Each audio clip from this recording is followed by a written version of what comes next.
இன்னைக்கு வேற கேள்வி. ஒரு குளத்துல கொஞ்சம் பூ இருந்தது. கொஞ்சம் குருவிகள் பறந்து வந்து அந்த பூ மேல உட்கார்ந்தது. ஒவ்வொரு பூவுலையும் 2 குருவியா உட்கார்ந்தா ஒரு பூ மிச்சம். ஒவ்வொரு குருவியா உட்கார்ந்தா ஒரு குருவி மிச்சம்.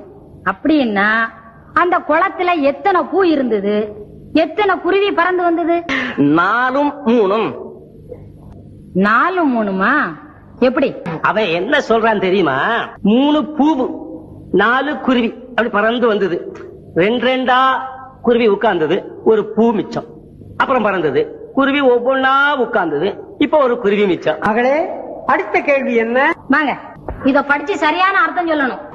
உப்புமா மாமா மாமா அது ஒன்னா எண்ணு, எத்தனை மான்னு எண்ணு. உப்புமா 1மா 2மா 9மா 10மா உப்புமா 10மா உப்புமா 10மா மாலையை போடு.